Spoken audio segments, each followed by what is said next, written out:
Hello guys, welcome to the new episode of fire and script. অনেকদিন পর video দিচ্ছি। লোকে বলবে যে কেন ভিডিও দিচ্ছ, এতদিন পর কেন, অনেক কিছু প্রশ্ন আসতে পারে। একটা তো জিনিস আছে যে তোমরা জানো যে আমি একটু কর্মব্যস্ততার জন্য একটু বিরতিতে ছিলাম আর কি, মানে ভিডিও থেকে। কিন্তু পুরো জিনিসটা থেকে আমি একটা বিরতিতে নিই। অবশ্যই Mohun Bagan, east Bengal, Mohammedan, ISL, Indian football এসব নিয়ে ভিডিও যে জন্য করি আমি, কারণ আমাদের ইন্টারেস্ট আছে এটা। যাই হোক, একটা মিস ইন্টারপ্রিটেশন চলছিল বেশ দুদিন ধরে আমি দেখছিলাম। ইস্ট বেঙ্গলের টুইটার হ্যান্ডেলে একটা পোস্ট আসে কালকে খুব সম্ভবত, যে আমরা ব্যক্তিগত কাউকে আক্রমণ করাকে, এই স্টেক হোল্ডার্স, ইকোসিস্টেমের স্টেক হোল্ডার্সদের মধ্যে ব্যক্তিগত কাউকে আক্রমণ করাকে আমরা সমর্থন করি না। দর্শকদের উদ্দেশ্যে এটা বলা হয়েছিল, ইস্ট বেঙ্গলের দর্শকদের উদ্দেশ্যে, খুব স্বাভাবিকভাবে। কিন্তু ইস্ট বেঙ্গল সমর্থকরা মনে করছিলেন যে এটা হয়তো বেশ কিছুদিন তাদের সিটিও অময় ঘোষাল মহাশয়কে অনেকেই নিন্দা করছেন, অনেকে সমালোচনা করছেন যে কেমন টিম বানিয়েছেন এরকম করে, সাধারণ মানুষও করছেন, এবং ফ্যান পেজ ম্যাক্সিমাম একটা বাদ দিয়ে সবাই ডাইরেক্টলি সিটিওকেই দায়ী করেছেন। তারা ভাবছিলেন যে এইটাকে নিয়েই নিশ্চয়ই এই পোস্টটা এসছে। এটা কিন্তু নয়। হ্যাঁ, একটা শুনানি ছিল, একটা শোকজ মতো ছিল, যেটার পরশুদিন অ্যান্সার আসে। সেটা হচ্ছে টিফো যে ইস্ট বেঙ্গল সমর্থকরা নামিয়েছিলেন ডাইরেক্টলি সঞ্জীব গোয়েঙ্কার ছবি এঁকে, সেইটার ওপর কিন্তু এই ব্যাপারটা হয়েছে, মানে ওই লেখাটা, সেইটার একটা রেজাল্ট এসছে। এবার রেজাল্টে কত টাকা কি জরিমানা হয়েছে অবশ্যই, এছাড়া আর কি বলা হয়েছে সেটা সামনে না আনাই ভালো। তবে হ্যাঁ, প্রকাশ্যে এইটা বলার কথা হয়েছিল যে আপনারা কিন্তু ডাইরেক্টলি সেই ব্যক্তির কাছে ক্ষমা চেয়ে নেবেন বা কথা বলে নেবেন।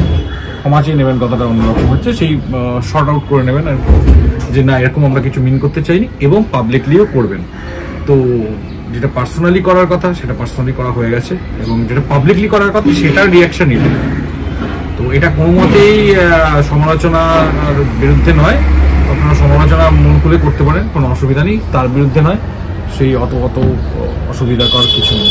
তবে এটা ঠিকই, ইস্ট বেঙ্গল এখন একটুখানি খারাপ সময়ের মধ্যে দিয়ে যাচ্ছে, যেটাকে হয়তো কিছু সময় রেফারি ভুল বা অন্য কিছু অসুবিধা হচ্ছে, এই দিকে করা হচ্ছে, মানে ডাইভার্ট করা হচ্ছে। বাট মেন সমস্যা কিন্তু দল গঠনে হচ্ছে। তুমি যদি, মানে এটা আমার ছোট বুদ্ধিতে মনে হচ্ছে, তুমি যদি একটি কোচকে দিয়ে দল বানাও এবং সেই দলটা তৈরি হওয়ার পর আরেকটি কোচকে নিয়ে এসে বলো যে সাফল্য কেন আসছে না, এটা ঠিক নয়। কারণ এই পুরো দলটা অস্কার ব্রুজন বানায়নি। তো এখন তুমি যদি বলো হ্যাঁ আপনি বিদেশি আনার দায়িত্ব আপনার পুরোটা, এইভাবে হয় না। কখনো রিপেয়ার করে কখনো এক ভালো জিনিস হয় না। আরেকটা জিনিস আমি বারবার আমার ঘনিষ্ঠ মহলে বলছি, বা আমি যেখানে লাইভে আসছি, যখন MBFT-তে লাইভে এসেছিলাম বেশ কিছুদিন, তো আমি অবভিয়াসলি এই কথাটা বলি বারবার যে ইস্ট বেঙ্গল মোহনবাগানের টার্গেট সেট চেঞ্জ হবে কেন? অবশ্যই চ্যাম্পিয়নশিপের জন্য খেলবে। মানে আমার এটা খুবই অবাক লাগছে লাস্ট 2-3 বছর যে এইবার ইস্ট বেঙ্গল ভালো খেলতে না পারলো, যেহেতু প্রি সিজনের সময় পাইনি, ইনভেস্টারের সমস্যা, লাস্ট 3-4 বছরের এক্সকিউজের কথা বলছি। পরের বার আমরা ইস্ট বেঙ্গল ঠিক ভালো খেলবে এবং 6-এর জন্য এগোবে। কেন 6-এর জন্য এগোবে? মোটামুটি ইস্ট বেঙ্গল তো আইএসএল এর সার্কিটে 4-5 বছরের পুরনো হলেও ভারতীয় ফুটবল সার্কিটে 100 বছরের পুরনো একজন যোদ্ধা। তো মোটামুটি ভারতীয় ফুটবলে কি হচ্ছে সেই সম্পর্কে তো তার সম্যক জ্ঞান আছে অবশ্যই। কেন হ্যাঁ মিস করতে পারে, আমি বলছি আই লিগ যখন হতো বা ন্যাশনাল লিগ হতো বা তারও আগে ইস্ট বেঙ্গল মোহনবাগান ভুরি মিস করেছে। একটা সময় ছিল গোয়ার দাপট ছিল, একটা সময় ছিল চার্চিল ব্রাদার্স, সালগাওকার, টেম্পো, এদিকে মাহিন্দ্রা সেটাও বেশি দিন চললো না, একটা কর্পোরেট খুব সুন্দর ছিল মাহিন্দ্রা, দারুণ টিম ছিল। তো মাহিন্দ্রার দাপট ছিল একটা সময় গোয়ার দাপট ছিল। মোহনবাগান ইস্ট বেঙ্গল সবসময় চ্যাম্পিয়ন হতো তা নয়, কিন্তু টার্গেট থাকতো অবশ্যই চ্যাম্পিয়ন। আমি সেইটা বলছি, টার্গেট কেন ছোট করে আনবে? মানে এটা আমার পার্সোনাল, আমার ছোট বুদ্ধিতে মনে হচ্ছে, আই ডোন্ট নো, হয়তো আমি ভুল, হয়তো ছোট ছোট করে টার্গেট করে এগোনো উচিত, আই ডোন্ট নো, আমার মাথায় ঢুকছে।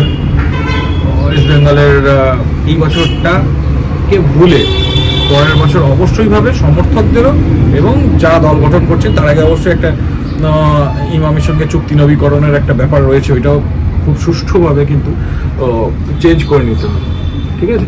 দল গঠন কিন্তু নির্ভর করছে সম্পূর্ণভাবে কি দৃষ্টিভঙ্গি রয়েছে ইনভেস্টরের, কমপ্লিটলি দ্যাট, আর কিছু নয়। এটা যদি তুমি ওয়ার্ল্ড ফুটবলেও দেখো, ম্যানচেস্টার ইউনাইটেড, রিয়াল মাদ্রিদ, যত বড় ক্লাব তুমি দেখে নাও, তখনই তারা নিচের দিকে গেছে যখন তাদের যারা ইনভেস্টর তাদের ভিশন চেঞ্জ হয়েছে, এছাড়া কখনোই সম্ভব না।